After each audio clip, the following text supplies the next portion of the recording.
मधुबन की धरनी सजाकर कहाँ छुप गए तुम बाबा। कांटों को फूल बनाकर कहाँ छुप गए तुम बाबा। मधुबन की धरनी सजाकर कहाँ छुप गए तुम बाबा। कांटों को फूल बनाकर कहाँ छुप गए तुम बाबा। पाया सत्य से तेरा कर पाया ओ बाबा। जीवन हुआ सफल ये मेरा, मिल गई खुशियाँ बाबा। मधुबन की धरनी सजाकर कहाँ छुप गए तुम बाबा। कांटों को फूल बनाकर कहाँ छुप गए तुम बाबा।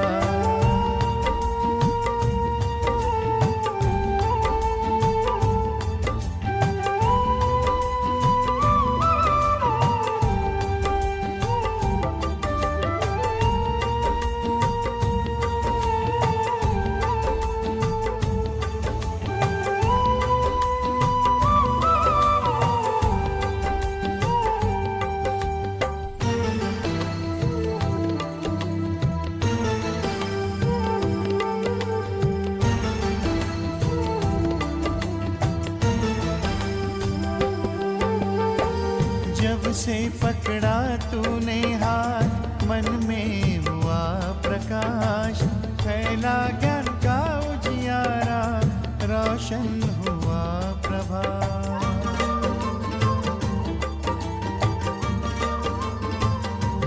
ओ जब से पकड़ा तूने हाथ, मन में हुआ प्रकाश। फैला ज्ञान का उजियारा, रोशन हुआ प्रभात। मधुबन के कण से पूछो, साकार रूप अपना दिखा दो। तेरी ही राह चले हम, हमें अपने पास बुला लो। मधुबन की धरनी सजाकर कहाँ छुप गए तुम बाबा। कांटों को फूल बनाकर कहाँ छुप गए तुम बाबा। मधुबन की धरनी सजाकर कहाँ छुप गए तुम बाबा। कांटों को फूल बनाकर कहाँ छुप गए तुम बाबा।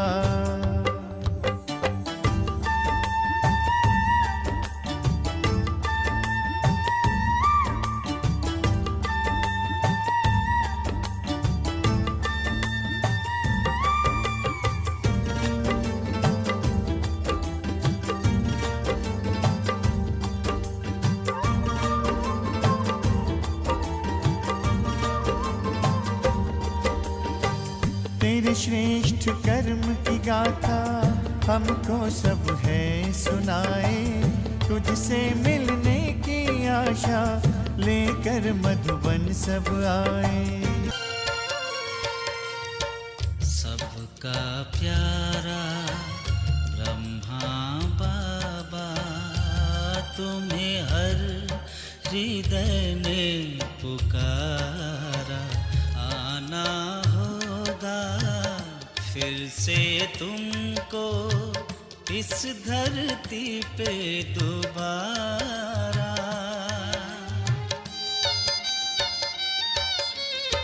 सबका प्यारा ब्रह्मा बाबा, तुम्हें हर हृदय ने पुकारा। आना होगा फिर से तुमको इस धरती पे दोबारा। जरूरत है तुम्हारी, कहती है दुनिया सारी।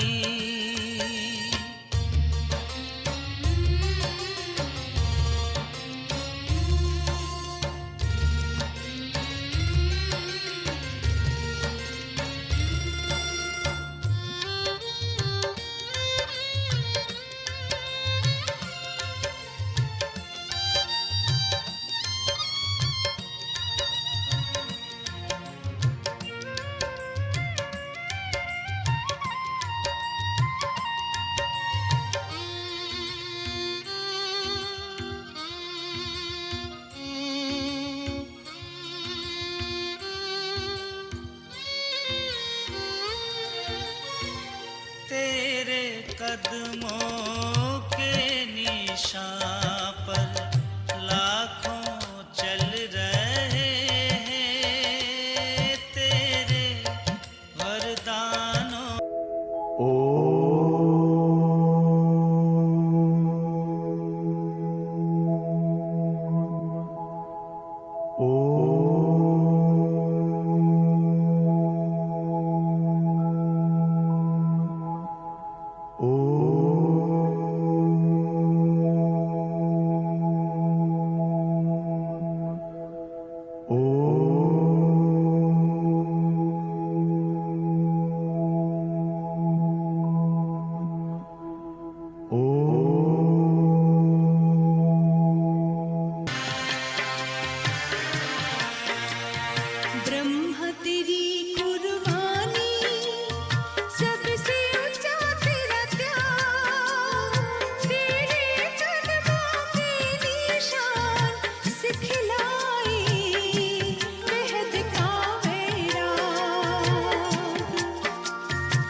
तीरथ तुमको पुकारे, आ जाओ ब्रह्मा बाबा हमारे,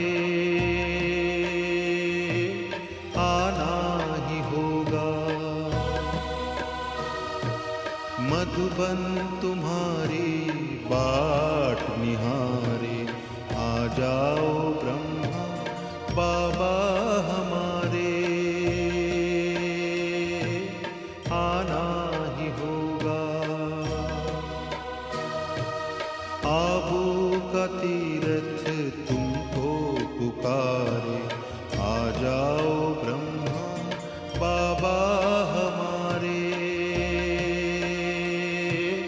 आना ही होगा, आना ही होगा, आना ही होगा।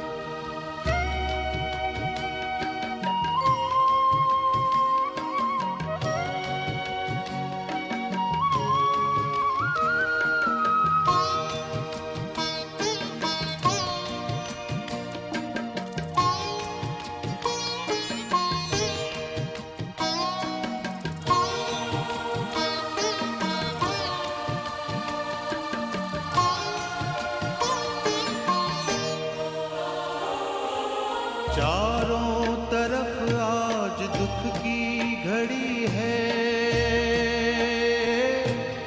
आओ तुम्हारी जरूरत पड़ी है।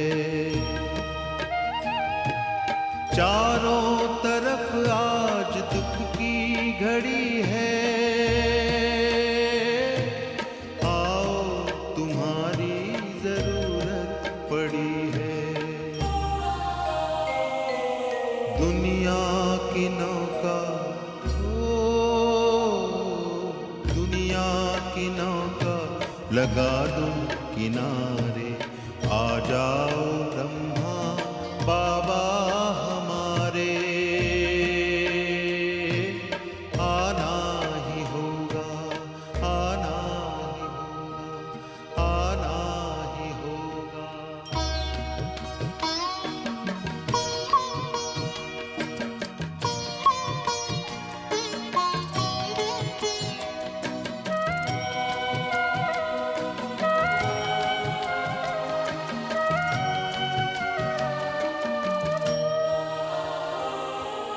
बेचैन है आज धरती के वासी, घर घर है चिंता, घर घर उदासी। बेचैन है आज धरती के वासी। జోజో బ్రహ్మా బాబా యొక్క శ్రద్ధాంజలి. బ్రహ్మా బాబా ఫస్ట్ ఇక్కడ సింధు పాకిస్తాన్లో ఉండేవారనమాట. అయితే బ్రహ్మా బాబా ఫస్ట్ శివబాబా వచ్చినప్పుడు, ఎప్పుడైతే బ్రహ్మా బాబాలో శివబాబా ఉంటారో 1937 బాబా ప్రవేశించారు. అప్పుడు శివబాబా బ్రహ్మా బాబా అంటే ఎవరికి అర్థమయ్యేది కాదు స్టార్టింగ్లో. అంటే శివబాబా ఉన్నారా బ్రహ్మబాబా ఉన్నారా అంటే ఇద్దరు ఆత్మలు వచ్చారు కదా, శివబాబా బ్రహ్మబాబా. అయితే సింధు పాకిస్తాన్లో ఉన్నప్పుడు బ్రహ్మబాబా అంటే సజ్జల వ్యాపారం నుండి వజ్రాల వ్యాపారానికి చేరుకున్నారన్నమాట. అయితే బ్రహ్మబాబా ఎప్పుడైతే వ్యాపారం చేయడం మొదలుపెట్టారో, అది అయిపోయిన తర్వాత శివబాబా వచ్చినాక అప్పుడు శివబాబా వ్యాపారం ఏది బ్రహ్మకుమారి యొక్క సంస్థను స్టార్ట్ చేశారు. అంటే ఇది పెద్ద వ్యాపారం, అంటే జ్ఞానం ఇవ్వడము, జ్ఞానాన్ని అందరికి పంచడము, ఇది అన్నిటికన్నా పెద్ద వ్యాపారం అన్నమాట. అయితే ఇలా బ్రహ్మబాబా చేస్తూ చేస్తూ శివబాబా ఎప్పుడు వస్తారో ఎప్పుడు వెళ్ళిపోయారో తెలిసేది కాదనమాట. అయితే అందరూ కూడా దాది దీది వాళ్ళందరూ కూడా బ్రహ్మబాబా ఉన్నా కూడా శివబాబానే ఉన్నారు అని ఆ రకంగా వాళ్ళు భావించేవారు. అంటే బ్రహ్మబాబాలో బట్ బ్రహ్మబాబాకు దగ్గు వచ్చేది, ఆత్మ ఉండేది అన్నమాట స్టార్టింగ్. అది దగ్గు వచ్చినప్పుడు శివబాబా వెళ్ళిపోతారు, ఎందుకంటే నీకు అనుభవం నువ్వే అనుభవించాలి కానీ నేను అనుభవించను అని బ్రహ్మబాబా శివబాబా వెళ్ళిపోయేవారు అనమాట. అలా బాబా ఉన్నట్టుగానే వాళ్ళు ఆ రకంగా ఉండేవారు అన్నమాట శివబాబా ఉన్నట్టు. అయితే ఫస్ట్ బ్రహ్మబాబా పేరు దాదా లేఖరాజు. సింధ్ పాకిస్తాన్లో ఉండేవన్నమాట. అయితే బ్రహ్మ బాబా ఎప్పుడైతే అవ్యక్తమయ్యారో 1969లో బాబా అవ్యక్తమయ్యారు. అప్పుడు బాబా అవ్యక్తమైనప్పుడు దాది వాళ్ళందరూ కూడా ఒకే దగ్గర ఉంటూ అలా యోగం చేస్తూ అంటే బాబా వెళ్ళిపోయే ముంగట శివబాబా బ్రహ్మబాబా వెళ్ళిపోయే ముంగట అందరూ కూడా కూర్చొని యోగం చేసేవాళ్ళు అన్నమాట. అలా బాబా వెళ్ళిపోయినప్పుడు అయితే అప్పుడు బ్రహ్మబాబా అవ్యక్తమయ్యేటప్పుడు ఎవరికి కూడా తెలిసేది కాదు, బాబా వెళ్ళిపోతున్నారని కూడా తెలిసేది కాదనమాట. ప్రకాశమన్ దాదిని బాబా పిలిపించారనమాట. ఆ రకంగా ప్రకాశమన్ దాదిలో బాబా చేసేసి ఈ యొక్క యజ్ఞాన్ని మొత్తము నడిపించడము స్టార్ట్ చేశారనమాట. అయితే ప్రకాశమన్ దాది నుండి ఈ యొక్క యజ్ఞం ఇంకెక్కువగా వృద్ధి అయింది. అంటే అప్పట్లో 1937లో స్టార్ట్ అయింది. తర్వాత బ్రహ్మబాబా శరీరం వదిలినప్పటికీ అప్పట్లో కొంతమంది వచ్చేవాళ్ళు, తర్వాత మళ్ళీ ఇంకా వృద్ధి అయిందంట. అంటే ఇంకా 135 కంట్రీస్లో ఈ యొక్క సంస్థ అనేది స్టార్ట్ అయిందన్నమాట. ఆ రకంగా ఈ యొక్క యజ్ఞం వృద్ధి అవుతూ వచ్చింది. బ్రహ్మబాబా ఏం చేసేవారంటే ప్రతి ఒక్కరికి కూడా అన్ని రకాల సేవలను చేయించేవారు అనమాట. వీళ్ళు ఈ సేవ చేయదు, ఈ సేవ చేయాలి అలా లేదు, ప్రతి ఒక్కరు కూడా అన్ని చేయాల్సిందే. బాబా లాస్ట్కి ఏమన్నా చెప్పులు కుట్టే సేవ కూడా చేయించారు బాబా.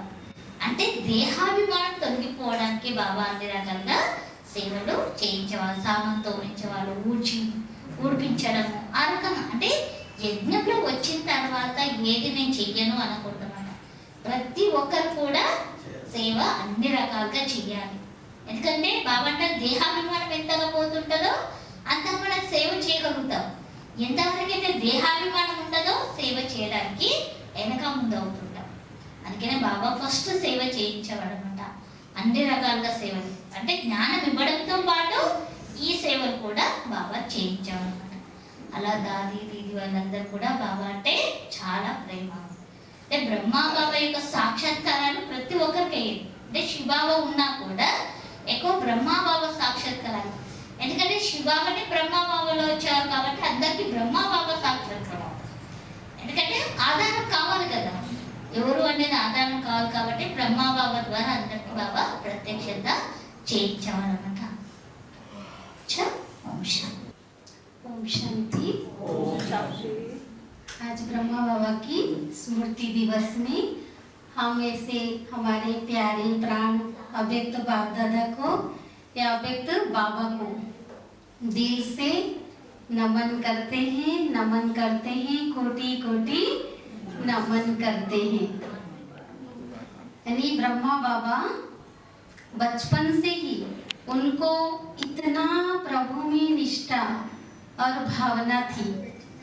पूजा पाठ करना, दान पुण्य करना, बड़ों को सम्मान देना, सबका रिस्पेक्ट करना और हाँ जी का पाठ पढ़ना, सबको जी जी करके बात करना, ब्रह्मा बाबा में बचपन से ये संस्कार था।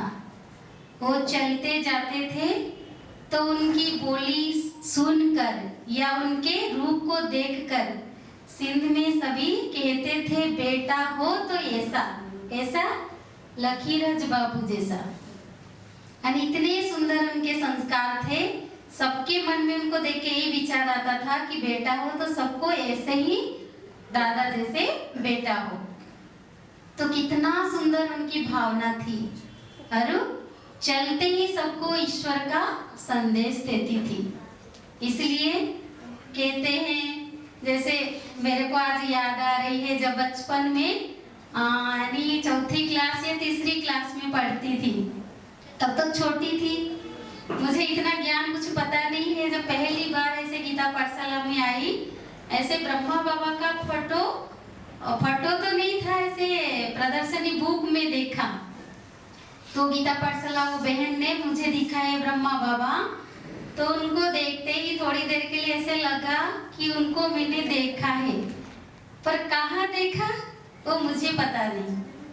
पर जैसे उनके फोटो देखते ही मुझे ऐसे रियलाइज हुआ जैसे सिंधी में ये बाबा की अंग संग मैं भी हूँ और दादियों का फोटो देख के लगा उनके साथ भी मैं ही हूँ, पर क्यों ऐसे अनुभूति हुआ मुझे पता नहीं है।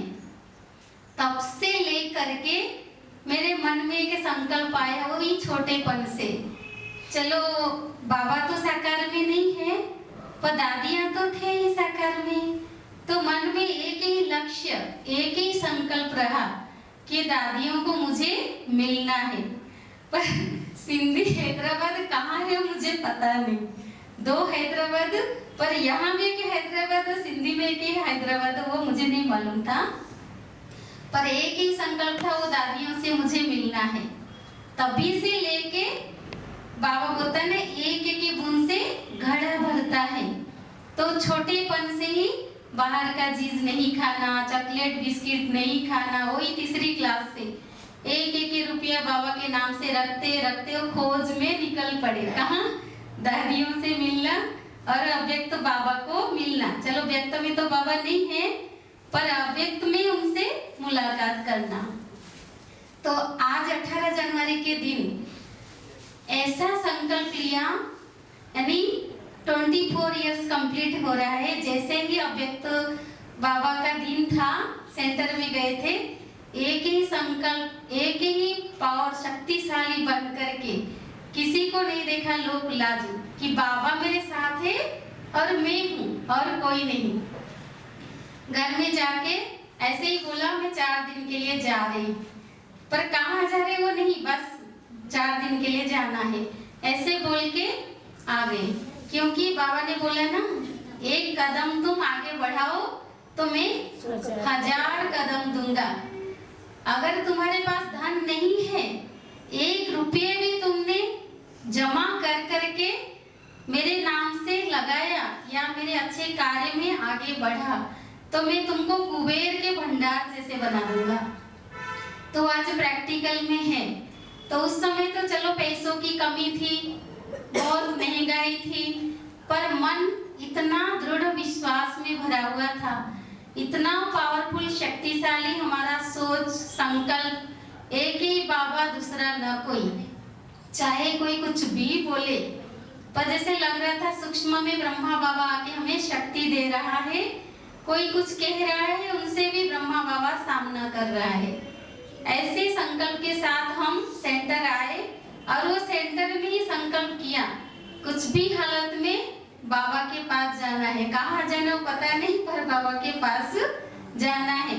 पर सेंटर में क्या है, बहन है, कैसा है, वो तो हमने आंखों से देखा नहीं। सिर्फ अव्यक्त बाबा यानी ब्रह्मा बाबा का फोटो देख करके वो स्मृति मन में छाप गया। माना वो ब्रह्मा कुमारी आश्रम कैसे क्या होता है, वहां पर क्या होता है, सिर्फ बाबा में निश्चय और भरोसा बैठा।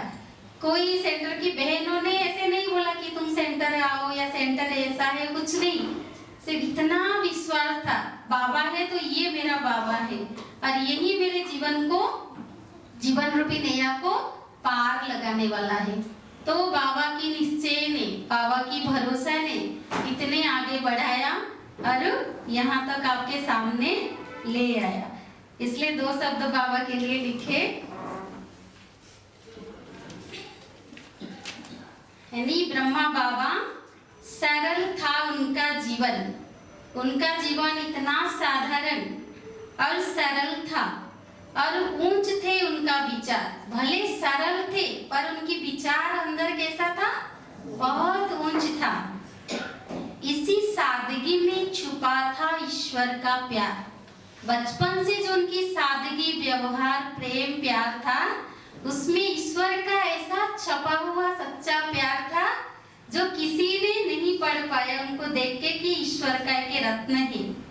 न क्रोध रखा, कभी ब्रह्मा बाबा ने अपने चेहरे से, आंखों के ऐसे छवि से कभी क्रोधित रूप किसी को नहीं दिखाया, न किसी से बैर भाव किया कि कोई छोटे जाते या बड़े जाते, सबको समान दृष्टि से देखा।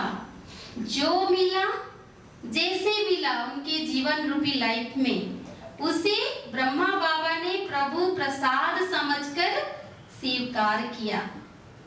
चुप रहकर बहुत कुछ सिखाया, पूरे ब्राह्मण परिवार को भी और लौकिक परिवार को भी। कम बोल करके, साइलेंस में रह करके उन्होंने सच्चा राह दिखाई। अपने अच्छे कर्म से दुनिया में शक्ति फैलाई। पहले ब्रह्मा बाबा ने खुद को बदला, फिर पूरे परिवार, लौकिक परिवार को बदला, फिर जग को बदलने चल पड़ा।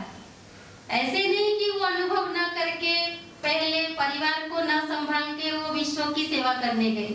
पहले स्वयं अनुभव किया, स्वयं परमात्मा कौन है, उनसे प्राप्तियां क्या होती है।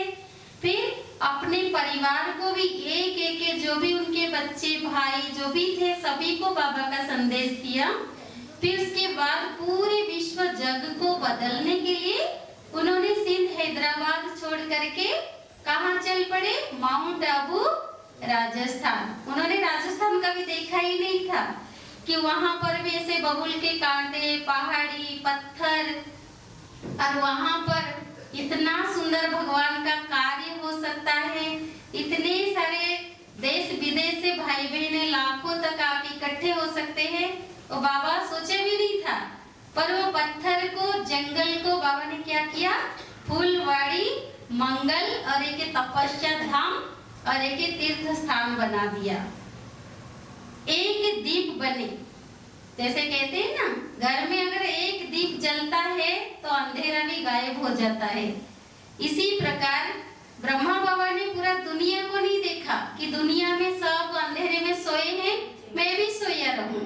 नहीं, मैं जग जाऊं तो मेरे जागरण से पूरे संसार को मैं जगा सकता हूं। तो लाखों दीप जले, एक दीप जलाया तो कितने दीपों? एक दीप जलाया, लाखों दीपों को जलाया। सब में देखा आत्मा का रूप। किसी को भी शरीर दृष्टि नाते से बाबा ने नहीं देखा। हमेशा कहते थे जसोदा आत्मा, नारायण आत्मा, ब्रह्मा वो भी आत्मा। किसी को शरीर के भेदभाव से नहीं देखा, ना रूप देखा, ना कोई छोटा या बड़ा, वो बाबा ने देखा। सबने आत्मा देखा। प्रेम, स्नेह और पवित्रता से बाबा ने सबको सब कुछ दिल से लुटाया। माताओं को पूरे अर्पण कर दिया। अपने पास जो भी 33 करोड़ उस समय था गए थे, पर उन्होंने नहीं देखा ये माताएं संभाल पाएंगी या नहीं। नहीं, बाबा ने सब कुछ इतना स्नेह दिया, इतना पवित्रता को अपनाया, जो अनेकों के जीवन को भी प्यार और स्नेह पवित्रता से श्रृंगार किया। ईश्वर पर पूरा भरोसा था बाबा को। ऐसे कभी नहीं सोचा मेरे पास जो भी धन संपत्ति अगर मैं ईश्वरीय सेवा में लगा दूं तो मेरे भविष्य क्या होगा। बाबा ने कभी सोचा नहीं। आज हम सोचते हैं अगर सेंटर में कोई सहयोग या कोई भी अच्छे कार्य के लिए कुछ देना है तो थोड़ा तो सोचते कि पता नहीं पीछे क्या होगा, पर बाबा ने कभी नहीं सोचा। उनके पास जो कुछ था, तन मन धन सब कुछ बाबा के कार्य में लगा दिया। लास्ट में माताओं के नाम से कर दिया। और आज अब देखिए कितने सारे बाबा का बच्चे हैं, कितने सारे बाबा का घर है। आज देश हो, विदेश हो, शहर हो या गांव हो या गीता पाठशाला हो या घर घर में जो बांधेली माताएं आज बाबा को याद कर रही। सबके दिलों में मेरा बाबा, सबके दिलों में आज मेरे बाबा का दिन है। कोई कहता है कि एक नारायण दादा का बाबा है या सिंधी का बाबा है, नहीं, मेरा बाबा। इतने दिल से बाबा को अपनाया। किसके कारण? बाबा के अटल भरोसा और बाबा के तन मन धन जो उन्होंने अर्पण किया, उस समर्पण भावना ने पूरे संसार को प्रेम प्यार दे करके बाबा को अपना बच्चा बना दिया। यानी बाबा सबका बाबा है।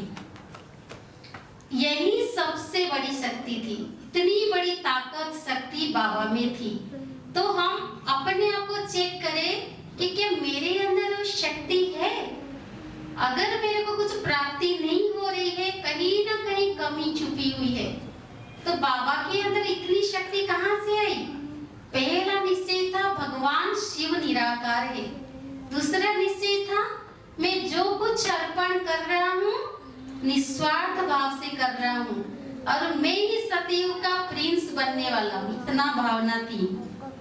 आज भी हम शांति का महसूस करें, समझ लेना बाबा हमारे पास है। अगर हमको शांति का अनुभव हो रहा है तो बाबा हमारे पास है। उनके लिए, उनके दिए संस्कारों से ही हम सब में उजियाला आया।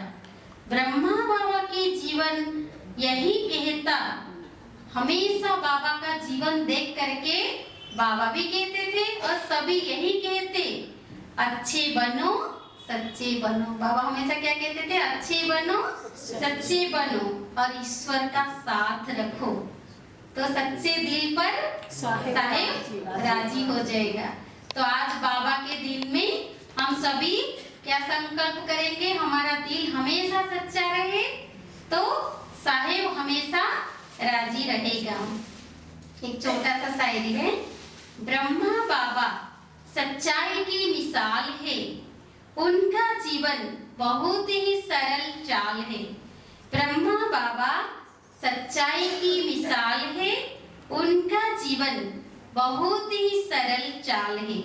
न ऊंचा बनना न बड़ा दिखाना, न ऊंचा बनना न बड़ा दिखाना, चुपचाप अच्छा बनना उनका हाल है, चुपचाप अच्छा बनना उनका हाल है। जो गलत हो उसे भी प्रेम दिया, जो गलत हो उसे भी प्रेम दिया। दिल को जितना ही उनका कमाल है, दिल को जितना ही उनका कमाल है। दुख में भी चेहरे पर शांति रही, दुख में भी चेहरे पर शांति रही। ईश्वर पर पूरा भरोसा उनकी ढाल है, ईश्वर पर पूरा भरोसा उनकी ढाल है।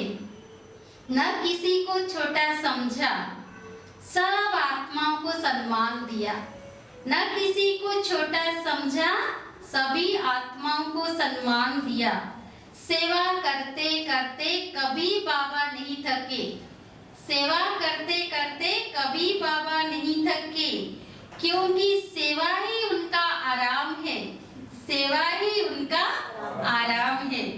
आज भी जब मन अच्छा हो जाए समझो बाबा की दुआ हमारे साथ है।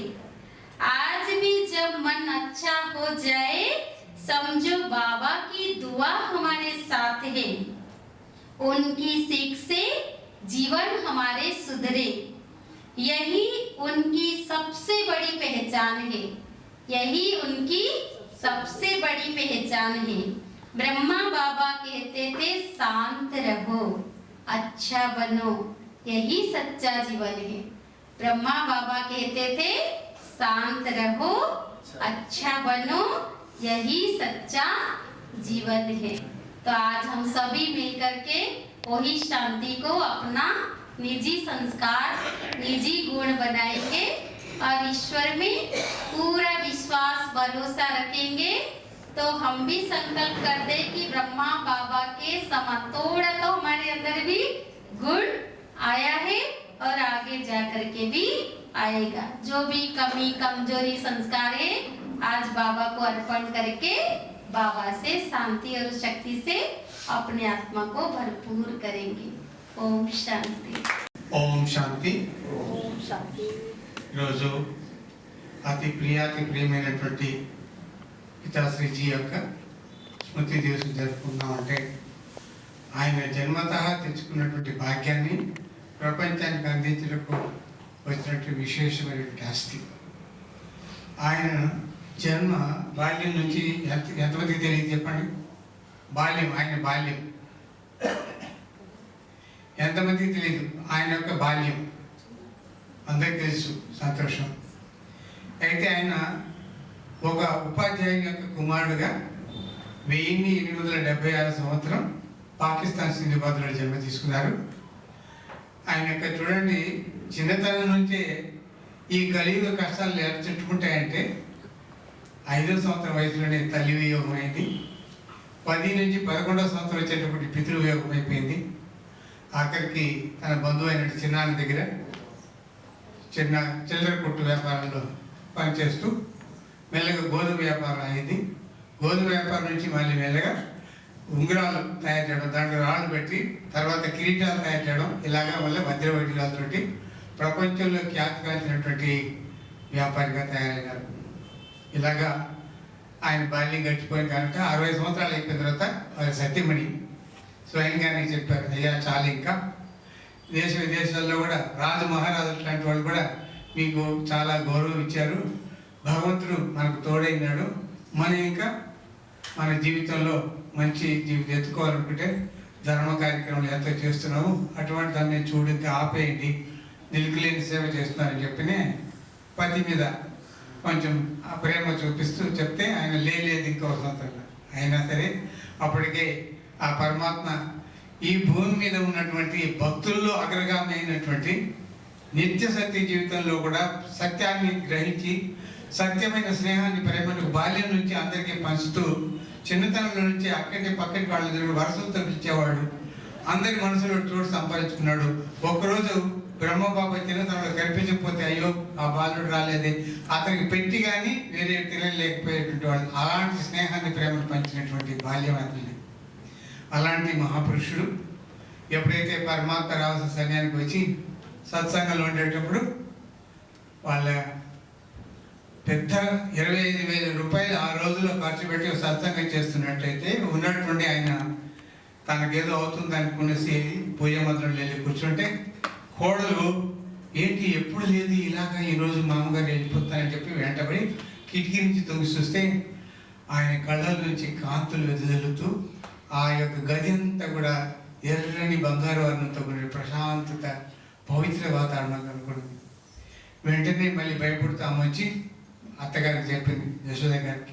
ఆమె కూడా వెళ్ళి చూసేటప్పటికి ఆశ్చర్యం అయిపోయింది, ఇదేంటి ఇట్లాంటి విచిత్రం అని చెప్పి ఆ విచిత్రాన్ని ఆ సభకు వచ్చిన కొంతమంది ముఖ్యులు కూడా చూడడం, తర్వాత అందరూ చూసి అయ్యా నువ్వు నిజంగా మాకంటే గొప్ప వ్యక్తిత్వమే కాదు, ఈ భూమిలో పుట్టినటువంటి పవిత్రమైన జన్మ నీకు దొరికింది, అసలైన భగవంతుడు నిన్ను ఆహ్వానం చేశారని చెప్పి నమ్మకాన్ని కుదిర్చిన తర్వాత ఆయనకు ఆ రోజు నుంచి స్టార్ట్ అయిపోయింది. ఏ ప్రపంచ సంబంధమే లేదు. తాను ఎప్పుడైతే ఆ యొక్క దృశ్యాన్ని చూసిన వాళ్ళు చెప్పింది ఆయనకైతే అనుభూతి కాలేదు కదా, కానీ చూసిన వాళ్ళు ఆ విన్నదాన్ని మళ్ళీ మన చింతలోకి వెళ్ళిపోయి మరో లోకానికి వెళ్ళిపోయాడు. ఆ రోజు నుంచి అంకితం వరకు అంటే 69 వరకు కూడా పూర్తి నిష్ఠ సమర్పణాభావంతో సమాజ సేవకే కాదు విశ్వసేవ చేసినట్టు మహాపురుషుడైన. దాని తర్వాత ఇప్పటి శరీరం ధరించి ఆయన చరిత్ర ఇప్పటికి 150 సంవత్సరాలు అయిపోయింది. సాకారంలో అయితే 33 సంవత్సరాలు చేశారు. తర్వాత అవ్యక్తం అయిపోయిన తర్వాత 57 సంవత్సరాలు, పూర్తిగా 90 సంవత్సరాలు పూర్తి అయిపోయి మొన్న డిసెంబర్ నెల 15వ తారీఖు డిసెంబర్ నెల 15వ తారీఖు నాడు పూర్తిగా అయితే 90 అయిపోయి ఇప్పుడు 97 కూడా ప్రారంభమైపోయింది. ఇంకా పట్టుమని మనకి 10 సంవత్సరాల యజ్ఞకాలం ఉందని చెప్పి ఆనాడు. ఓం శాంతి. అయితే ఈ నెల జనవరి 5వ తారీఖు నుండి 11వ తారీఖు వరకు టవర్ ఆఫ్ సైలెన్స్ ఆ యొక్క రిట్రీట్ అనేది చేపించారు. సో ఈ ప్రోగ్రాము డబల్ ఫారినర్స్ వాళ్ళు చేపిస్తారు. సో ప్రోగ్రామ్ మొత్తం కూడా ఇంగ్లీష్లో ఉంటుందన్నమాట. వాళ్ళు మార్నింగ్ మురళి కూడా ఇంగ్లీష్లోనే ఉంటుంది. సో దాని ప్రోగ్రామ్ పేరు తగ్గట్టు సైలెన్స్ రిట్రీట్ కాబట్టి మనకందరికీ తెలుసు 3 విషయాల్లో మౌనం ఉంచాలి. ఒకటి మన యొక్క మాట, మనసు, మరి మన యొక్క మొబైల్. వాళ్ళైతే మొబైల్ అయితే తీసుకోలేదు, మమ్మల్ని సైలెంట్ మోడ్లో పెట్టమన్నారు. ఎలా మీ నోరు మీ మనస్సు మీరు సైలెంట్ మోడ్లో పెడతారో మీ మొబైల్ కూడా మీరే సైలెంట్ మోడ్లో పెట్టుకోండి, లేకపోతే స్విచ్ ఆఫ్ చేసుకోండి. ఎందుకంటే మన స్థితి మనకు తెలుసు. ఒకవేళ మొబైల్ చూసినా మనం ఎంత డిస్టర్బ్ అవుతాము. మురళి ఎవరైతే ఇంగ్లీష్ కాకుండా హిందీ కావాలనుకున్నారో వాళ్ళని మాత్రం మొబైల్ ఓపెన్ చేసి తర్వాత చూసుకోవచ్చు క్లాస్లో. సో ఈ 7 days మొత్తం కూడా మొత్తం సైలెన్స్, క్లాసెస్ ఏమీ ఉండవు. సో మరి ఈ సైలెన్స్ రిట్రీట్లో ఏం చేపిస్తారు అంటే పొద్దున నుంచి సాయంత్రం వరకు కూర్చొనే ఉంటామా? ఏం ఆలోచించాలి, ఏం చేయాలి, ఏం అనుభవం చేయాలి అని చెప్పి ప్రతిరోజు నుంచి. ప్లస్ మనం రిట్రీట్కి వెళ్ళంగానే మనకి ఇంట్రడక్షన్ ప్రోగ్రామ్స్ అవి ఉంటాయి.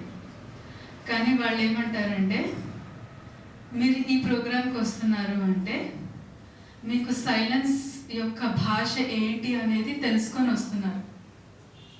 కాబట్టి దీని గురించి ఇంకా మళ్ళీ ప్రత్యేకంగా ఇంట్రడక్షన్ అనేది ఏమీ ఉండదు.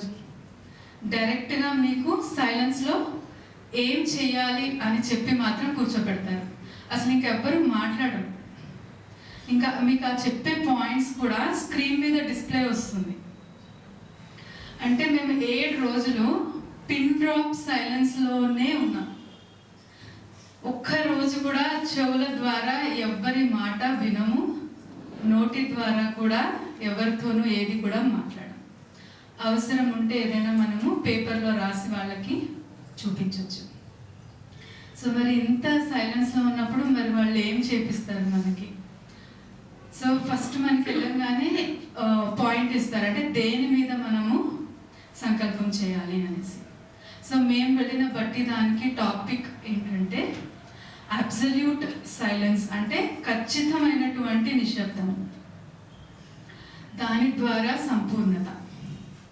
సో దానికి ఫస్ట్ డే అంటే ఎవ్రీ హాఫ్ డేకి ఒక పాయింట్ని మనల్ని కూర్చున్నప్పుడు మనం యోగంలో ఆ పాయింట్ మీద చేయాలి. సో ఫస్ట్ డే మాకు ఇచ్చింది ఏంటంటే థాట్లెస్ మెంటల్ అవేర్నెస్, అంటే మనస్సు యొక్క నిస్సంకల్ప స్థితి. అంటే మనస్సు, ఇప్పుడు బాబా చెప్తారు కదా, పరంధామంలో మనస్సు ఇంకా యాక్టివ్గా ఉండదు, ఏమి ఆలోచన అనేది ఇంకేం ఉండదు మనకు అక్కడ. సో ఆ రకంగా నిస్సంకల్ప స్థితిలోకి తీసుకొని రావాలి.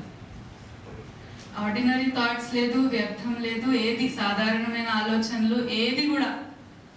అంటే హాఫ్ డే మొత్తం సైలెన్స్లో మనం మెల్లగా మన మనస్సుని, అంటే ఎట్లాగో బయట మొత్తం నిశ్శబ్దమే, ఇంకా ట్రాఫిక్ కంట్రోల్ ఏది, అసలు ఇంకా రెడ్ లైట్స్, బాబా లైట్ ఏమీ ఉండదు.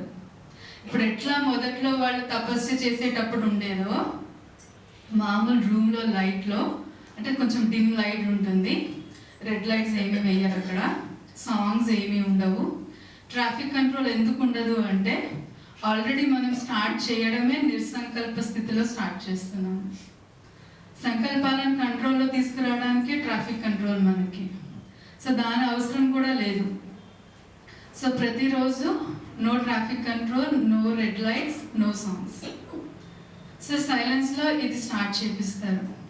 సో ఎప్పుడైతే మనం ఆ నిస్సంకల్ప స్థితిలోకి హాఫ్ డే మనకు ఆ ప్రాక్టీస్ ఉంటుందో వాళ్ళు ముందే చెప్తారు, డిఫరెంట్ స్థితిలో ఉన్న వాళ్ళు వస్తారు. కొంతమంది వాళ్ళు చెప్పిన దాంట్లో 1% చేయొచ్చు, కొంతమంది 50% చేయొచ్చు. సో వాళ్ళ ఉద్దేశం ఏంటంటే వాళ్ళు చెప్పిన దాంట్లో మనం ఇప్పుడు ఏ స్థితిలో ఉన్నాము అన్నది తెలుసుకోవడానికన్నా ఈ బట్టి ఉపయోగపడుతుంది. వాళ్ళ తర్వాత మిగతా పర్సంటేజ్ కంప్లీట్ చేసుకోవచ్చు. సో అలా హాఫ్ డే మొత్తము ఆ యొక్క స్థితిలో ఉండడానికి మనం పూర్తి ప్రయత్నం చేయాలి. సో ఇప్పుడు కూర్చున్న తర్వాత ఆటోమేటిక్గా సాంగ్స్ లేదు, లైట్ కొంచెం డిమ్గా, బట్ న్యాచురల్ లైట్ అనేది విండోస్ అన్నీ ఉంటాయి ఓపెన్. సో అందరికీ నిద్ర వచ్చే ఛాన్స్ కూడా ఉంటుంది అక్కడ. కానీ 3 టీచర్స్ వచ్చారు, డబల్ ఫారినర్స్. ఒకడేమో జర్మనీ నుండి, ఒకళ్ళేమో ఐర్లాండ్ నుండి, ఇంకొక సిస్టర్ మిడిల్ ఈస్ట్ నుంచి వచ్చారు. సో వాళ్ళు 3 వెనక్కి కూర్చుంటారు. వాళ్ళు కంప్లీట్ సైలెన్స్లో ఉంటారు, ఎందుకంటే వాళ్ళు ఆల్రెడీ డిఫరెంట్ బట్టీలు చేయించుకుంటూ వస్తారు సైలెన్స్ మీదనే. సో కూర్చుంటారు. సో మన ఉద్దేశం మనం ఆ సైలెన్స్లో ఉండాలి, వాళ్ళు చెప్పే స్థితిలో మనం నిలబడాలి అన్న ప్రాక్టీస్ మీద వెళ్తున్నాము. సో ఒకవేళ ఏమన్నా కొనుక్కొచ్చినా వాళ్ళ వెనకాల వచ్చి మనం లేపుతారు. సో మనం ఎంత వీలైతే అంత అలర్ట్గా ఉండడానికి ట్రై చేయాలి. సో ఇప్పుడు మొత్తం ఫుల్ డే కూర్చోవడం కాదు, మార్నింగ్ అమృత వేళ 2:45 నుంచి 4:45.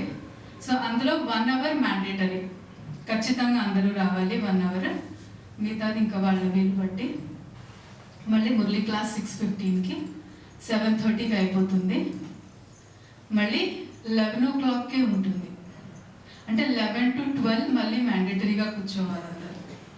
ఆ మధ్యలో ఎవరికి వాళ్ళు ఇండివిజువల్గా సైలెన్స్లో ఎక్కడ కావాలంటే అక్కడ కూర్చోవాలి. సో ఇప్పుడు ఎందుకు సైలెన్స్ వల్ల మనకు వచ్చింది ఏంటి? సో ఒకటి, ముఖం యొక్క మౌనం మనం పెడతాము.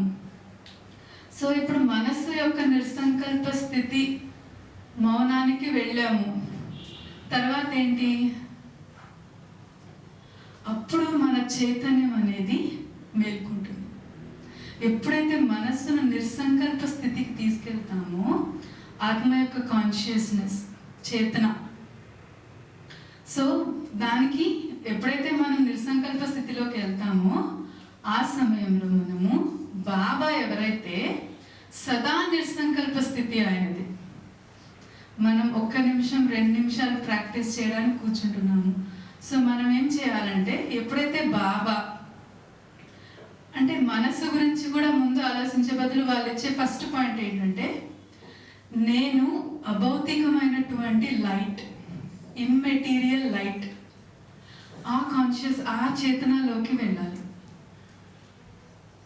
అంటే ఇంకా మనకి దేహం యొక్క సంబంధాలు, పదార్థాలు అవన్నీ కాకుండా నేను అభౌతికమైనటువంటి వెలుగు, అదే కాన్షియస్లో ఉంటేనే మనసు నిస్సంకల్ప స్థితిలోకి వెళ్తుంది.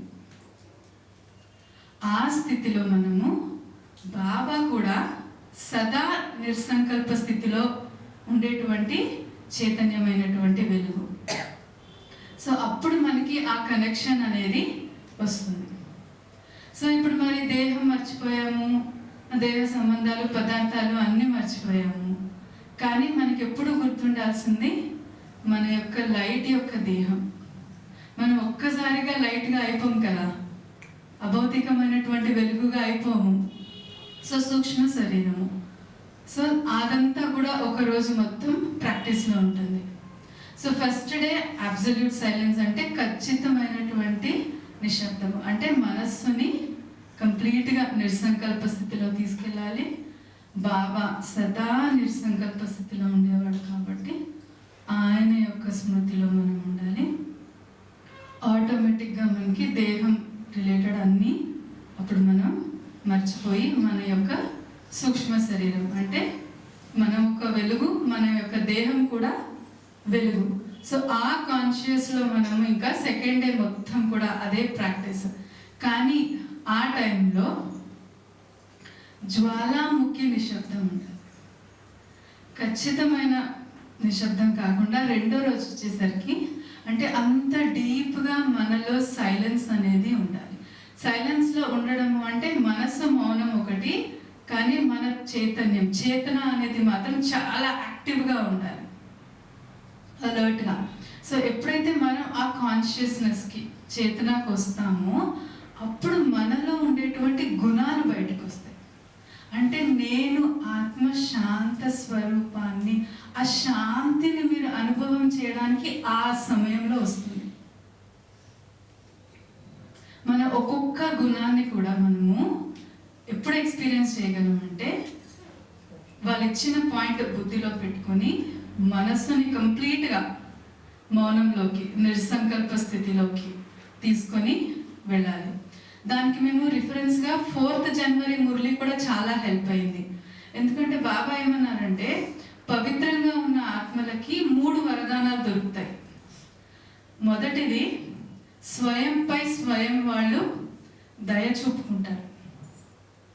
దయ చూపించడం అంటే క్లాస్ రావడం ఒకటి, మురళి వినడం ఒకటి. కానీ రెండవది నిశ్శబ్దంగా ఉండడం. అంటే బాహ్యంగా మాత్రం నిశ్శబ్దం కాదు, మనస్సుని కూడా నిశ్శబ్దం చేయడం. మీ యొక్క ఆత్మ చైతన్యాన్ని మీరు టచ్ చేయాలి. అందులో ఉన్న గుణాలని మీరు అనుభవం చేయాలి. ఎప్పుడైతే ఆ స్థితిలోకి వెళ్తారో జ్ఞానంలోకి, పాయింట్లోకి, అప్పుడు మీరు స్వరూపంలో వచ్చిన తర్వాత మనకి అనుభవం అనేది జరుగుతుంది. దాని తర్వాత ధారణ వస్తుంది. ఎప్పుడైతే ఆ శాంతిని మనం అనుభవం చేస్తామో, లేక ఆ ప్రేమని అనుభవం చేస్తామో ఆత్మలోని, అప్పుడు అది మన వ్యవహారంలో ధారణలోకి తీసుకొని వస్తాం. సో ఎప్పుడైతే మనం ఆత్మ యొక్క గుణాలని వాటిని చేస్తూనే ఉంటామో ఆటోమేటిక్గా మనకి పరమాత్మ యొక్క కనెక్షన్ అనేది సెట్ అవుతుంది. మనం కూర్చోగానే కనెక్షన్ రాదు. ముందు మనకి మన యొక్క అవగాహన, దానికి జ్వాలాముఖి నిశ్శబ్దం కావాలి, బయట కావాలి, లోపల కావాలి, మనసులో కూడా. ఇంకా మనకి మనస్సు అన్నది తెలియకూడదు. ఇంకా ఆ నిశ్శబ్దంలో మన చైతన్యం, కాన్షియస్నెస్, చేతన మాత్రమే ఉండాలి. ఆ గుణాలు నన్ను నేను అనుభవం చేసుకోగలగాలి ఆ క్షణంలో. అప్పుడు ఆటోమేటిక్గా బాబా యొక్క కనెక్షన్ వస్తుంది. అప్పుడు బాబాలో నుంచి అవే గుణాలు, మనం సాగరుడు కాబట్టి అప్పుడు ఏమవుతుందంటే గాడ్ కాన్షియస్నెస్, భగవంతుని యొక్క చేతన. ఆయన అందరికంటే చాలా అతీతమైన వాడు, యూనిక్ కూడా. ఎందుకంటే మనందరిలో కూడా మానవ పాత్రలు ఉన్నాయి, బాబాలో అంత క్లియర్. ఆ చైతన్యాన్ని మనం ఆ పాయింట్లో మనకి ఆ కనెక్షన్ అనేది వస్తుంది. వాళ్ళు ఇంకోటి ఏం అడుగుతున్నారంటే, మనం అందరం బాబా దగ్గరికి వస్తున్నాము, బాబా దగ్గర నుంచి పిలవడయ్యాము, శక్తులు అన్నీ తీసుకుంటున్నాము. బాబా రెండోది కూడా ఇస్తున్నాడు మనకి, అల్ ఫార్ బే. మరి బే అంటే వారసత్వం. మరి వారసత్వానికి ఏం చేస్తున్నారు? స్వర్గం అనేది ఎలా వస్తుంది? మనం రోజు వచ్చి మురళి క్లాస్ విని వెళ్ళిపోతే వచ్చేస్తుందా? భగవంతుడు ఆయన చైతన్యం ఎలా ఉంటుంది, ఆయన కాన్షియస్నెస్ ఎలా ఉంటుంది, ఆయన ఒక యుగాన్ని తయారు చేస్తున్నారు. స్టేజ్ మనకి లేదు, మనం అనుభవం చేయాలి అంటే మనస్సుతో మనం మాట్లాడుతూ చెప్తూ ఉండాలి. చూడు మనసా, నువ్వు ఇన్ని రోజులు నీ ఇష్టం వచ్చినట్టు తిరిగావు కాబట్టి ఒకవేళ మనం నిజంగా బాబా చెప్పినట్టు నడవాలి, మన యొక్క స్వయం అనుభూతి చేయాలి అని అనుకుంటే మనసు మెల్లగా మనం శాంతపరుచుకుంటూ రావాలి. వెంటనే మనకు అవసరం లేదు. మనని మనం వినాలి, మనల్ని మనం చూడాలి, లోపలికి చూడాలి, బయటకి కాదు. ఇంకా బయట చూడడానికి ఏం లేదు మనకి. మీ మనసుని మొత్తం స్లోగా అంటే వాళ్ళు వన్ డే ఇచ్చారు మాకు, ఒక్క ప్రాక్టీస్ ఒక్కొక్కటి. మనకు ఒక నెల పట్టచ్చు మనసు నా స్థితిలోకి రావడానికి, మళ్ళీ నెక్స్ట్ జ్వాలాముఖి సైలెన్స్లోకి రావడానికి, బాబాతో కనెక్ట్ అవ్వడానికి. సో మళ్ళీ లాస్ట్లో వాళ్ళు ఎంత చక్కగా చేయించారంటే, మనలో ఉన్న శక్తులు, గుణాలు, ఆత్మ అంత ఆనందంగా ఉంటుంది. అంటే అది సైలెన్స్లో అంత సంపాదించుకుంది కదా ఆత్మ. సో లాస్ట్లో అంత సంతోషంగా, బాబా అంటాడు కదా మీరేం ముక్తి చేతులతో వెళ్ళారని చెప్పేసి. సో అంత సంతోషం ఉంటుంది. సో ఆ స్థితిలో మనం పరిణామంకి వెళ్తున్నాం. వాళ్ళు ఎలా చెప్పారంటే, పరిణామం ఒక ప్యాలెస్, ఒక లైట్ ప్యాలెస్ అన్నమాట. అందులో బాబా మనకి రాజు. సో మనకు కనిపించేదల్లా ఒకటి బాబా లైట్, బ్రైట్ లైట్. సో మనం ఒక్క నిమిషం టచ్ చేస్తున్నాము, మళ్ళీ ఆ సంతోషం, ఆ ఆనందం, అదే స్థితిలో మనం స్వర్గంలోకి, మళ్ళీ గర్భంలోకి వస్తాము, ప్రవేశిస్తాము. బయటకు వచ్చి చక్కగా కళ్ళు తెరుస్తాము, ఆ స్వర్గం చూస్తున్నాము. అంటే అంత శక్తిశాలి స్థితిలో, అంటే ఆత్మీక స్థితిలో. అంటే ఇక్కడ మనం ఎంతగా సైలెన్స్. మనం ఒకసారి బ్రేక్ చేసామంటే మళ్ళీ అందులో వెళ్ళడానికి మళ్ళీ టైం పడుతుంది. మళ్ళీ ఏమంటున్నారంటే ఇప్పుడు మాట్లాడడానికి ఏమి లేదు. బాబా కూడా 1936లో వచ్చారు కదా, 1954లో బ్రహ్మబాబా ఫస్ట్ టైం కర్మాతీత స్థితి గురించి మాట్లాడారంట. అంటే 20 years ఆల్మోస్ట్, ఇంకొంచెం తక్కువ. కానీ బాబా అంటారు కదా లాస్ట్ సో ఫాస్ట్. అంటే ఎందుకు బాబా ఎన్నేళ్ళున్నా వెనకాల వచ్చిన వాళ్ళు ముందుకు వెళ్ళిపోవచ్చు అంటే, ఎన్నేళ్ళున్నా నువ్వు సైలెన్స్లో వెళ్ళలేదు అంటే నువ్వు ఏం జమ చేసుకోలేదు. 30 ఏళ్ళుగా ఉన్నా 3 ఏళ్లలో వచ్చిన వాళ్ళు ఆ సైలెన్స్ని వాళ్ళు క్యాచ్ చేయగలిగితే, ఆ యొక్క చైతన్యంలోకి టచ్ చేయగలిగితే, అంటే మనస్సును నిశ్శబ్దం చేయగలిగితే, బుద్ధిని ఆ పాయింట్లో మనం నిలబెట్టగలిగితే, సో ఇంకా లాస్ట్ ఫాస్ట్. సో సంవత్సరాలతో సంబంధం లేదు, స్థితితోనే సంబంధం ఉంది. సో ఎంతగా సైలెన్స్ బాగా ఇంట్లో కూడా వీలైనంత వరకు ఎవరికి వాళ్ళు సైలెన్స్లో రోజంతా ఉండని అవసరం లేదు. జమ చేసుకోవడం అంటే ఒక 2 గంటలు. మనమేం సైలెన్స్ బోర్డ్ వేసుకొని వేరే వాళ్ళకి నేను సైలెన్స్ అని చెప్పక్కర్లేదు, నేను మాట్లాడట్లేదు మీరు చెప్పక్కర్లేదు. ఎందుకంటే మానసికంగా మీకు ఎప్పుడైతే అవగాహన ఉంటుందో, అంటే మౌనంలోకి తీసుకెళ్ళిపోతారో మనస్సుని, మాట్లాడడం మనం ఇంకా ఆ క్షణం మాట్లాడాలని చెప్పాల్సిన అవసరం లేదు వేరే వాళ్ళకి. సో అలా రోజులో 2 గంటలు 3 గంటలు ఆ యొక్క సైలెన్స్ శక్తిని జమ చేసుకోవడం అంటే మళ్ళీ మనసుని మౌనం చేసి మన యొక్క స్థితిలో, చైతన్యంలో, కాన్షియస్నెస్, అందులో ఉన్నటువంటి ఏదో ఒక గుణం ముందు శాంతి, సంపూర్ణమైనటువంటి శాంతిని మనం ముందు అనుభవం చేయాలి. కంప్లీట్గా పీస్ అంటే ఇంకా ఇప్పుడు స్వీట్ సైలెన్స్ అంటాం కదా. స్వీట్ సైలెన్స్ అంటే మనసులో బాబాతో మాట్లాడుకోవడము, లేకపోతే మనన చింతన చేయడము, అది స్వీట్ సైలెన్స్. అంటే నిశ్శబ్దంగా ఉంటుంది కానీ మన ఆలోచనలే మనకు ఆనందాన్ని ఇస్తాయి. అది స్వీట్ సైలెన్స్. అంటే ఇంకా నువ్వు లోపలికి వెళ్ళలేదు, ఇంకా మనస్సు దగ్గరే అలల్లోనే ఉంటున్నావు. బాబా అంటారు కదా, అల్లలు కాదు మీరు లోతుకి వెళ్ళాలని చెప్పేసి. సో ఎప్పుడైతే మీరు సైలెన్స్లోకి వెళ్తారో అంటే ఇంకా మన చింతన లేదు. బాబా ఈరోజు మురళిలో కూడా చెప్పారు, కొంతమంది మన చింతనలోకి వెళ్తారు, రూరిహాన్లోకి వెళ్తారు, కానీ అవ్యక్త భాషలోకి వెళ్ళాలి మనం. అంటే ఈ కంప్లీట్ సైలెన్స్లోకి వెళ్ళిపోవాలి. బుద్ధిని మనం ఏ సంకల్పంతో, అంటే నేను పూర్తిగా శాంతి, నాలో ఉన్న పూర్తి శాంతిని, అంతర్ముఖి, ఆ స్థితిలో నన్ను నేను చూడగలగాలి, ఆ ఎక్స్పీరియన్స్తో కూర్చోవాలి. ఏం అవసరం లేదు మనకి, సౌండ్ అవసరం లేదు, మ్యూజిక్ అవసరం లేదు, రెడ్ లైట్స్ అవసరం లేదు. మనం అనుకుంటాం రెడ్ లైట్ వేస్తే ట్రాఫిక్ కంట్రోల్ వస్తుందని, అసలు అవసరం లేదు. కానీ దానికి ప్రాక్టీస్ ఉండాలి. ఎందుకంటే క్లాస్లో స్టూడెంట్స్ వచ్చినప్పుడు కొత్త వాళ్ళు ఉంటారు, పాత వాళ్ళు ఉంటారు. సో మనం రూల్స్ ఫాలో అవ్వాలి.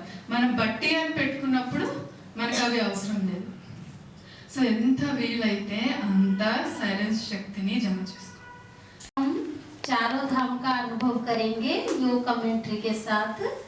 जैसे शांति स्तंभ में शांति का अनुभूति करेंगे, फिर बाबा कमरे का अनुभव करेंगे शक्तिशाली योग युक्त होकर के, फिर बाबा कुटिया में जा करके बाबा से रूह रिहान करेंगे, फिर उसके बाद हिस्ट्री, बाबा के हिस्ट्री हॉल में हम क्या करेंगे, अपने हिस्ट्री को भी देखेंगे, बाबा की हिस्ट्री को भी पढ़ेंगे।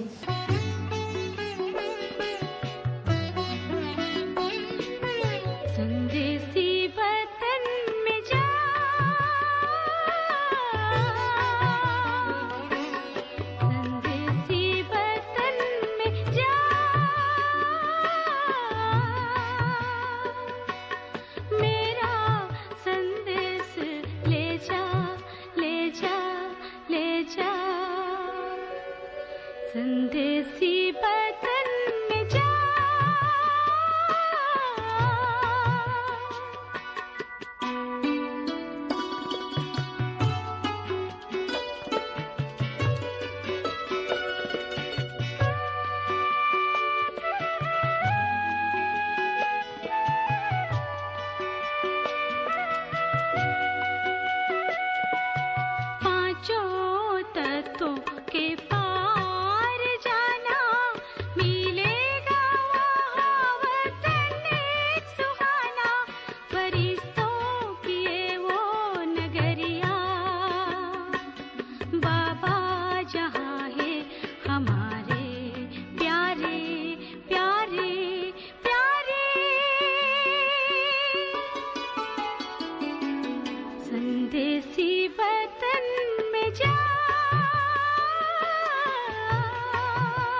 మనందరం కూడా బ్రహ్మ బాబా స్మృతి దివసం సంపూర్ణ దివస సందర్భంలో ఇక్కడ కలవడం జరిగింది.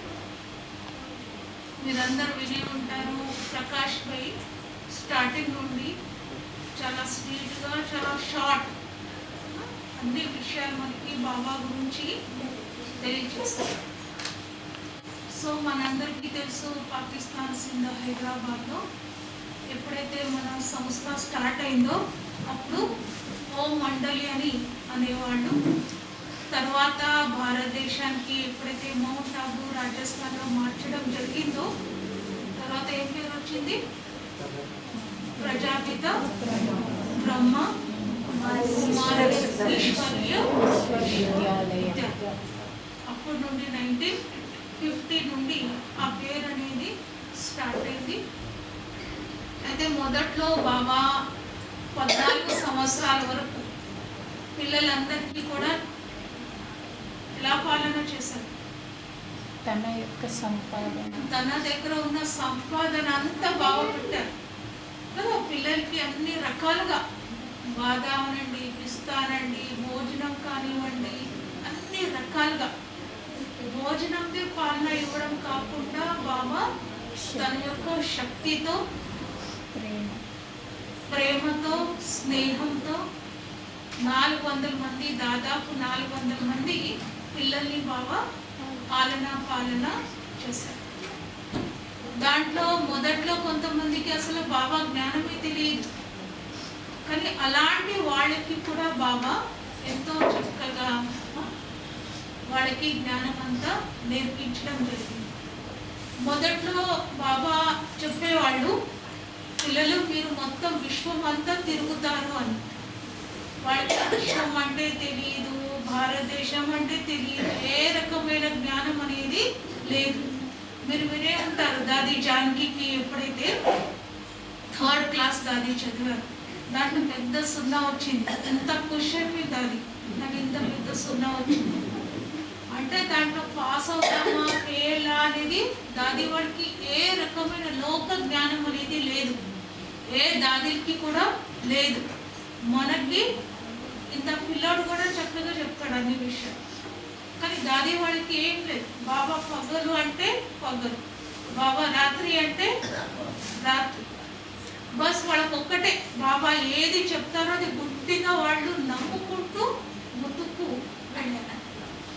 బాబా మొదట్లో అయితే ఎంతో తపస్సు చాలా చేయించారు బాబా, అన్ని రకాలుగా వాళ్ళకి కావాల్సిన శక్తి అంతా బాబా నింపారు.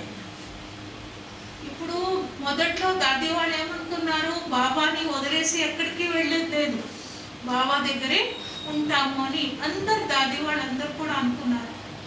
కానీ ఎప్పుడైతే మౌంట్ ఆబూ రాజస్థాన్ రావడం జరిగిందో అప్పుడు ఏం చేస్తారు, బాబా మెల్లమెల్లగా పిల్లలకి సేవల కోసం పంపించారు. బాబా ఎప్పుడైతే సేవ కోసం పంపించారో ఏమేమి ఇచ్చేవాడు బాబాకి? బాబా పిల్లలకి ఏమేమి ఇచ్చేవాడు తెలుసా? 2 సామాన్లు, వాళ్ళకి కావాల్సిన చేంజ్ 5 పైసలు 2 పైసలు అప్పుడు ఏదైతే ఉన్నిందో చాలా తక్కువ ఇచ్చేవాడు. కానీ ఏ ఒక్కరికి కూడా సెంటర్ తయారు చేసి అన్ని లగ్జరీలన్నీ అలవాటు చేసి కంఫర్ట్లన్నీ అలవాటు చేసి బాబా ఎప్పుడు కూడా పెట్టలేదు. ఈ లైఫ్ లేదు వాళ్ళది, కానీ వాళ్ళలో బాబా అన్ని రకాలుగా జ్ఞానం నింపారు. ప్రతి ఒక్కరూ ఆ సింధులో ఉన్న వాళ్ళందరూ కూడా ఉన్నవాళ్ళే, ప్రతి ఒక్కరింట్లో పని మనుషులే, అన్ని రకాలుగా ఉన్నప్పటికీ కూడా వాళ్ళు బాబా దగ్గర వచ్చి బాబా వాళ్ళని ఆల్రౌండర్ సేవాదారిగా తయారు చేశారు. బట్టలు ఏంటి కుట్టడమే కాకుండా చెప్పులు కుట్టడం నేర్పించారు బాబా, డ్రైవింగ్ నేర్పించారు బాబా. ఒకసారి ఎవరో ఒక ఖర్చీపు మర్చిపోయారంట, ఏమన్నారు బాబా, ఒక ఖర్చీప్ని నీకు సంభాళించడానికి రాదు, రేపు విశ్వాన్ని ఎలా సంభాళిస్తావు?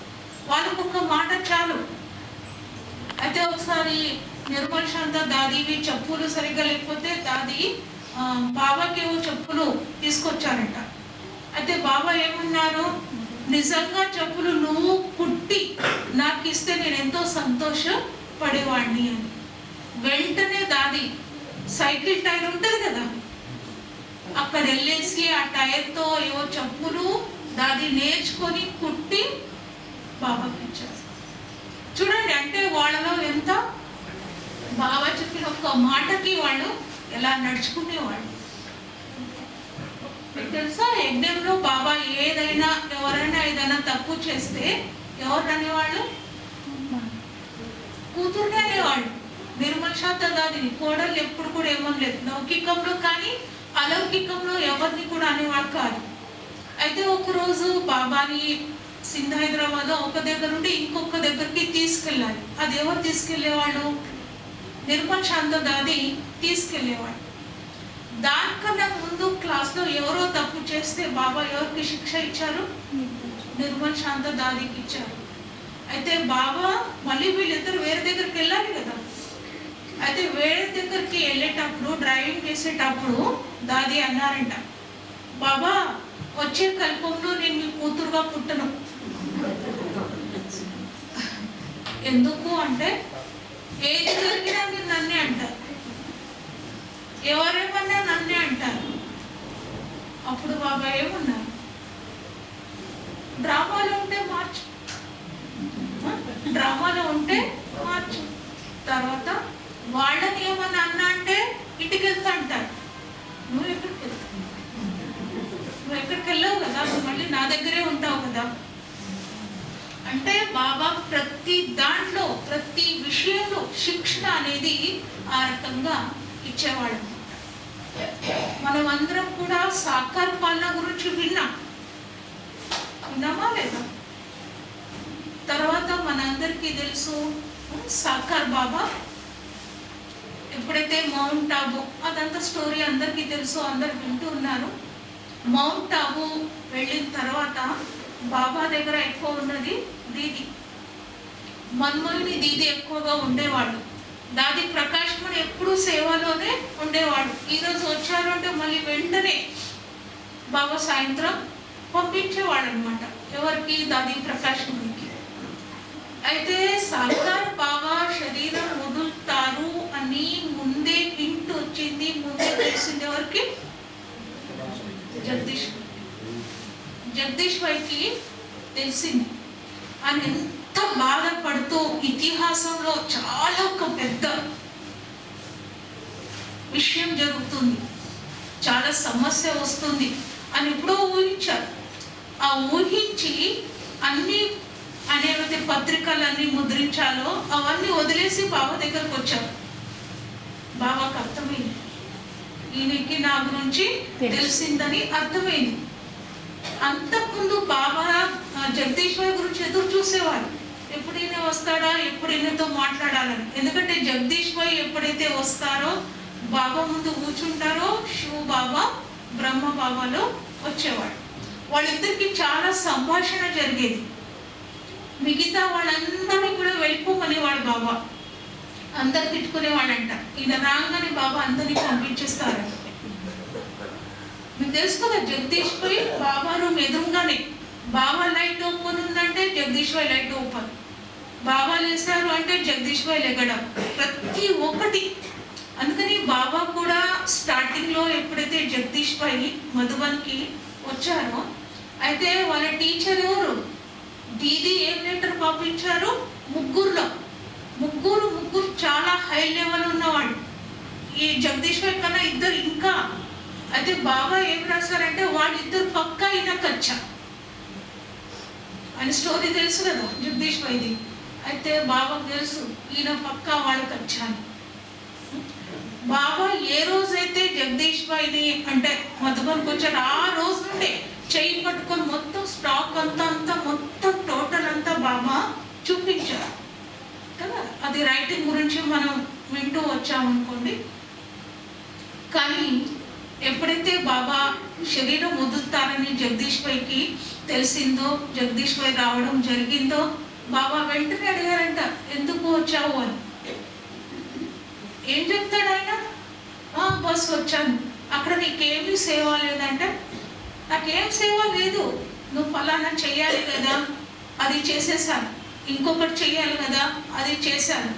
లేదు నువ్వు ఇంకొకటి చేయాల్సిందే, అది నువ్వే ముద్రించాలి. నువ్వు లేదు బాబా అదంతా అయిపోతుంది, అది ఏదేదో కథ చెప్పుకుంటే నువ్వు లేదు నువ్వు వెళ్ళాల్సిందే. ఈయనేమో నేను వెళ్ళాను అని, బాబా ఏమో వెళ్ళాల్సిందే.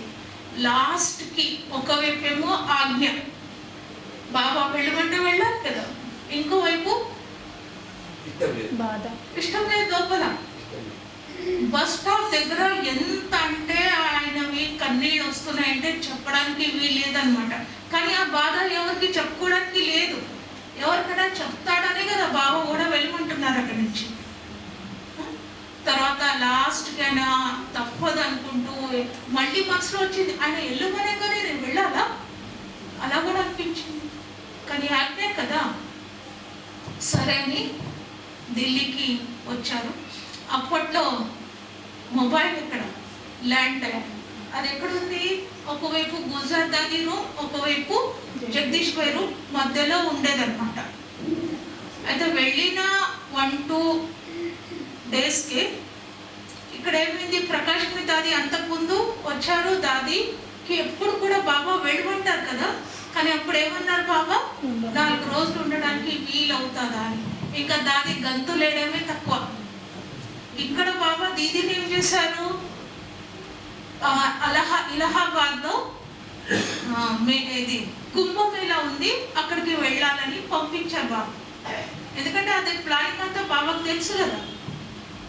తర్వాత బాబా శరీరం వదిలారు అని, అంటే దాదిని బాబా పిలుచుకొని దాది చేతిలో ఉన్న పవర్ అని బాబా ఇచ్చేసి చూడండి, అప్పుడు బాబా అవ్యక్తం. అయితే ఎప్పుడైతే ఫోన్ వచ్చిందో అది గంట మోగుతా ఉంది ఇక్కడ ఢిల్లీలో.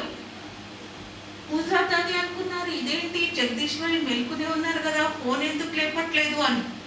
ఎందుకంటే అది ఏ ఫోన్ అనేది ఆయనకు తెలుసు, అందుకని లేపట్లేదు.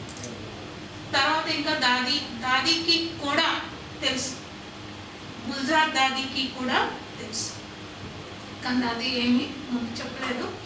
తర్వాత ఫోన్ రాగానే ప్రకాష్ పురి దాది చూడండి అందరికి ఒకటే, సాకార్ బాబా అవ్యక్తం, డ్రామా సాకార్ బాబా అవ్యక్తం. అందరికి ఫోన్ చేసి చెప్పడం జరిగింది. జగదీష్ రెడ్డి ముందే తెలుసు, ఇంకా వెంటనే వీళ్ళందరూ బయలుదేరారు. కానీ దీదీకి తెలియదు, తెలుసా, దీదీకి తెలియదు. దీదీకి ఏ రకంగా ఫోన్ చేయాలో అక్కడ ఫోను అందుబాటులో లేదు. అప్పట్లో ఫోన్ లేకపోతే ఏం చేసేవాళ్ళు, ట్రంప్ కాల్ చేసేవాళ్ళు. బాబా 18th అవ్యక్తం అయ్యారు, కానీ దీదీకి తెలిసింది ఎప్పుడు, 20th ఏమో తెలిసింది. అప్పుడు 3 రోజులు బాబా యొక్క శరీరాన్ని పెట్టడం జరిగింది. దీదీ వచ్చిన తర్వాత అప్పుడు దీదీ అనుకున్నారు, ఆహా కావాలని నన్ను బాబా పంపించారు. చూడండి, ఎందుకంటే బాబాకి త్రికాలదర్శి అని తెలుసు. సో ఈ రకంగా దీదీ మళ్ళీ వచ్చిన తర్వాత బాబాది ఏమైపోయింది, శరీరాన్ని ఎక్కడో పెట్టాలనుకున్నారు. కానీ ఎవరో ఒక బయట ఉన్న వ్యక్తి చెప్పారంటే మీరు ఎక్కడో ఎందుకు పెడతారు, మీ ఫౌండర్ మీ దాంట్లోనే పెట్టచ్చు కదా. ఎక్కడైతే ఇప్పుడు శాంతి స్తంభం ఉంది కదా, అదేంటి టెన్నిస్ కోట, టెన్నిస్ ఆడేవాళ్ళు బాబా పిల్లలందరూ కూడా. సో అక్కడ బాబాది అంతిమ సంస్కారం చేయడం జరిగింది. బాబా అంతిమ సంస్కారం చేయక ముందే ఆల్రెడీ చెప్పారంట, ఏమని, ఏ రోజైతే బాబాది ఇలా జరుగుతుందో చుట్టుముట్టు అందరూ ఉండాలి అని. ఎందుకంటే బాబా దగ్గర ఎంత పవర్ ఉందంటే అన్ని రకమైన ఆత్మలు, ప్రేతాత్మలు అవన్నీ కూడా పవర్ తీసుకోవడానికి వస్తుంది. అందుకని బాబా ఎప్పుడు రౌండ్గా ఉండమని చెప్పారు. అంటే ఆ పవర్ బాబా పిల్లలకి వెళ్ళాలి, కానీ ఎవరికో వెళ్ళడము కాదు. అందుకని ఆ రకంగా శాంతి స్థానం చుట్టుముట్టు అందరు కూడా ఉంటారు. బాబా అయితే అవ్యక్తం అయ్యారు. తర్వాత బాబా అందరూ ఇంకా పిల్లలందరూ ఉన్నారు కదా, ఏడవడం రకరకాలుగా మొదలైంది, బాధపడడం ఉంటుంది కదా. మనకే ఇలా ఉంది, మరి అప్పట్లో ఆ పిల్లలకి అందరూ ఎలా ఉండొచ్చు. తర్వాత బాబా ఎవరి శరీరంలో వచ్చారు? సంత్రిదాది శరీరంలో వచ్చారు. అందరికీ సందేహం కదా నెక్స్ట్ కార్యక్రమం ఎట్లా జరుగుతుంది. కానీ సంత్రిదాది శరీరంలో వచ్చి జ్ఞానం అంతా చెప్తే జనాలు ఏమనుకుంటారు? ఓహో వాళ్ళ చుట్టాలు కదా, ఏదైనా అనుకుంటారు కదా. అయితే తర్వాత ఒక్కసారి మాట్లాడుకుంటారు కదా అందరూ. తర్వాత బాబా ఏం నిర్ణయం చేశారు? గుల్జార్ దాది శరీరంలో రావడం అనేది అప్పుడు మొదలైంది. గుల్జార్ ఇందాక విన్నారు కదా, మన రేఖావేణి చెప్పింది నిస్సంకల్ప స్థితి అనేది. అంటే గుల్జార్ దాదిది నిస్సంకల్ప స్థితి అన్నమాట. ఇంకేమంటారు? 9 జన్మల నుండి దాది కన్యగానే ఉన్నారు అని చెప్తారనమాట. సో అందుకని గుల్జార్ దాది శరీరంలో బాబ్ దాదా ఇద్దరు వస్తారు. మొదట్లో బ్రహ్మ బాబా శరీరంలో శివ బాబా ఎప్పుడంటే అప్పుడు వచ్చేవాడు. టైం టేబుల్ లేదు, ఎందుకంటే ఆయన రథం కదా. అందుకని చూడండి, బ్రహ్మ బాబాది ఏదైతే ఇంతకుముందు వాయిస్ ఉన్నిందో శివ బాబా వచ్చినప్పుడు కూడా సేమ్ ఉంటుంది. కానీ ఇప్పుడేంటి, ఇద్దరు పవర్ఫుల్ సోర్స్ శివ బాబా బ్రహ్మ బాబాలో రావాలి, వాళ్ళిద్దరు కలిసి దాది శరీరంలో రావాలి. అంత ఏమైపోయింది, శివ బాబా బ్రహ్మ బాబా అంటే జ్ఞానం చెప్పేటప్పుడు బ్రహ్మ బాబాకి అన్నీ తెలుసు. అందుకని బాబా అంటారు కదా, నా పక్కన ఫస్ట్ ఈయననే ఉంటాడు, ఈయననే ఫస్ట్ వింటారని. కానీ గుల్జార్ దాదికి అది లేదు. గుల్జార్ దాది ఆత్మన్ బాబా ఏం చేస్తారంట, పూర్తిగా సైలెన్స్, నిద్రపోయినట్టు ఉంటుంది. అందుకని దాది మొత్తం మురళి చదవాల్సి వస్తుంది దాదికి. చూడండి, అయినా సరే అవ్యక్తంలో కూడా బాబ్ దాదా మనం అందరం చూసామా, మిలనం చూసామా లేదా, అందరికీ అనుభవం అయిందా లేదా. సో ఈ రకంగా ఎన్నో సంవత్సరాల వరకు దాది ద్వారా మనం బాబ్ దాదా యొక్క మహావాక్యాలు వినడం జరిగిందనమాట. సాకార పాలన అయింది, ఆకార పాలన అయింది, ఇప్పుడు అందుకని ఈ బట్టీలని ఎక్కువ ఏమంటున్నారు, సైలెన్స్ బట్టి, సైలెన్స్ బట్టి, సైలెన్స్గా ఉండండి. ఎందుకంటే మనం అందరం కూడా నిరాకారిగా ఈ నిరాకార పాలనని తీసుకోవాలి, ఇంకా వేరే మార్గం అనేది లేదు. మొదట్లో దాది వాళ్ళందరికీ బాబా ఆ యొక్క అనుభూతి చేయించారు, అవునా కదా. మనం వచ్చిందే లేట్ వచ్చామా, మరి ఇప్పుడు ఏం చేయాలి? 18 జనవరి బాబా సంపూర్ణంగా అయ్యారు. మన ముందు మన పెద్ద దాదీలు కూడా లేరు, ఫస్ట్ జనరేషన్ లేదు.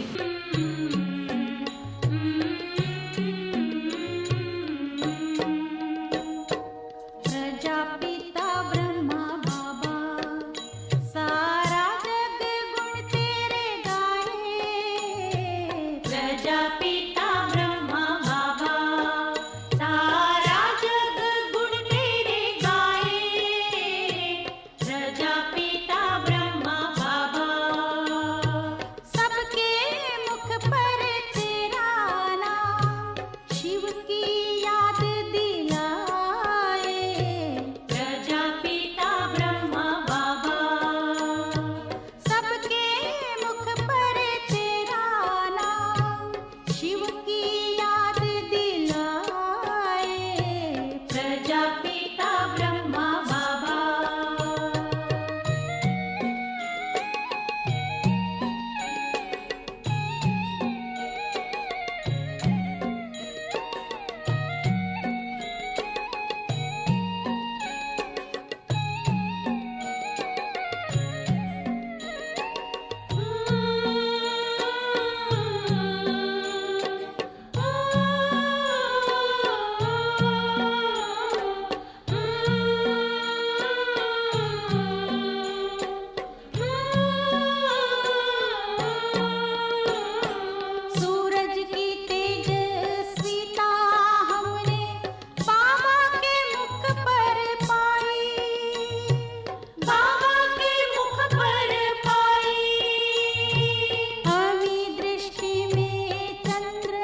सब सुख तुझ में पाए।